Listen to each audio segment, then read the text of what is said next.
pleasant day to everyone.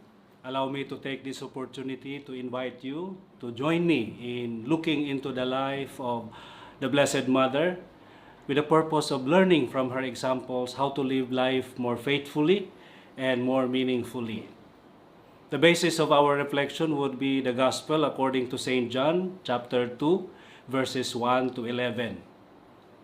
If we look into it, this is about the wedding at Cana. Our Lord Jesus Christ was present at that time together with his disciples and the Blessed Mother also. Now, the first point that I would like to raise is that our Lord Jesus Christ in this event, we can clearly see his priority, and that is he put so much importance on relationship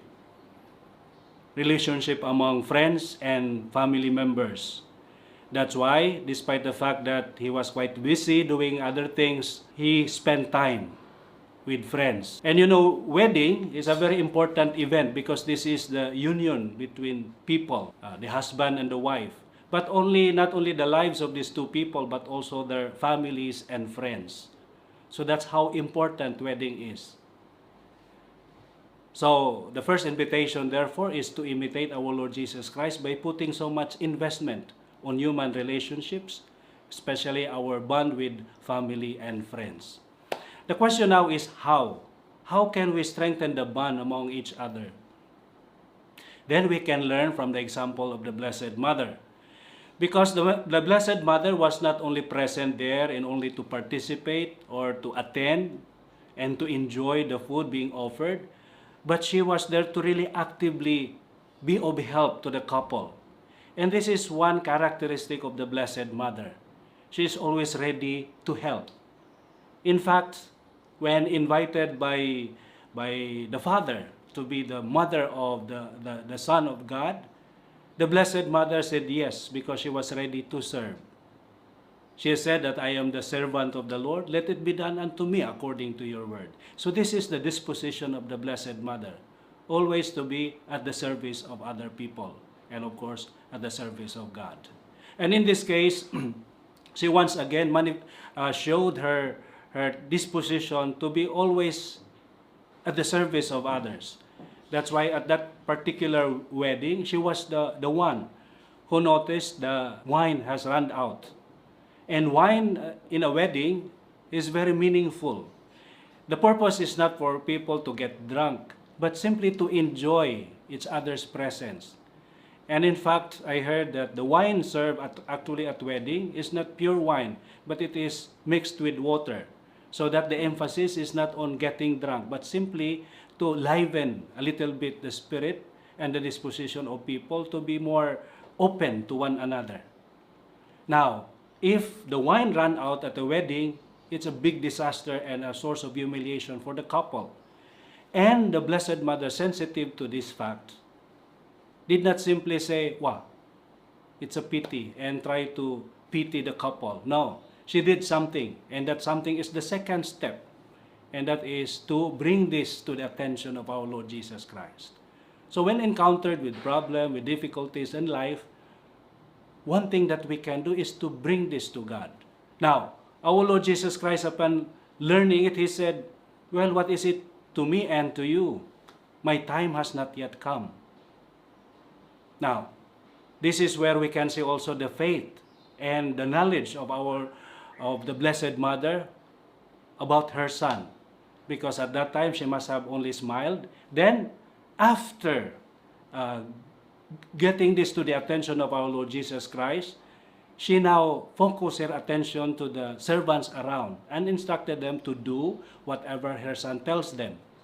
And this is the third step. After being sensitive to the needs around, bring this to the attention of God, then focus on what we can do to participate and to actively help in making things happen.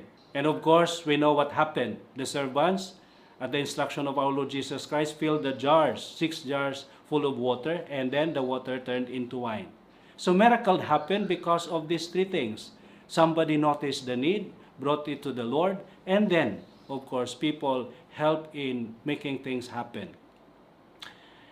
But before I have this recording, I met a parishioner and I asked her, what are the things that we can learn from the Blessed Mother? And I find her idea very interesting. He said that, well, it's not actually the most important question. What can we learn from the Blessed Mother or from the saints? Because there are so many things that we can learn. But the question is, how can we apply them to our lives? Because we may learn so many things but end up frustrated only because we realize that we are not able to apply it to our lives. And I find that interesting because, yeah, there are so many things we can learn from the saints, especially Blessed Mother, but the question still remains, how can we apply it to our lives? Now, to that question, again, the Blessed Mother has provided us a clue. And the clue is her clear identity. The Blessed Mother has this identity of being a servant of the Lord. Now, oftentimes we fail to serve because we think ourselves to be the one to be served. But the Blessed Mother, no. He's always thinking of herself as a servant. That's why she is ready to serve. That is her identity. And of course, the Blessed Mother also does not wait for her to understand everything. And from this parishioner, she said, yeah, because if we wait for the time that we will be perfect, that we will be holy and totally renewed, then that might not come. And the tendency to apply things to our lives may not also come. That's why let us not wait for us to be perfect. Let us not wait for us to be complete and to be totally holy. But rather let us just be open ourselves to the possibility of helping, looking into what we can do, and then with God's help, of course, then we can render service. Then in the process, we will become holy. So the process is reversed. Instead of waiting for us to be perfect first, to be holy, to be totally in control of ourselves, let us rather focus on what we can do and look ourselves as servant of the Lord. Then we will now have the capacity to take every opportunity we have to serve other people. So once again, the invitation for us today is to align our priorities the same with that of our Lord Jesus Christ. His priority is in building up relationship with God and relationship with other people, especially family members and friends. And how are we to establish this strong bond among ourselves? First is to take notice of the needs around, bring this to the attention of God, and be ready to act, to participate in order to make things happen among us. And we will be able to do this and to apply it in ourselves if we always look into ourselves as servants, somebody who is called to serve and to render service to other people.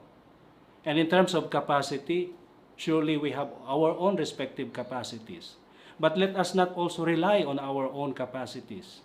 Rather, let us always work with God and walk with God. When we do this, then our capacities will be multiplied several times over. Because on our own, we can do so little. But with God's help, we can do so much. And this is the final invitation, learning from our Lord Jesus Christ and learning from the examples of our Blessed Virgin Mother. Thank you so much, and may God bless you all.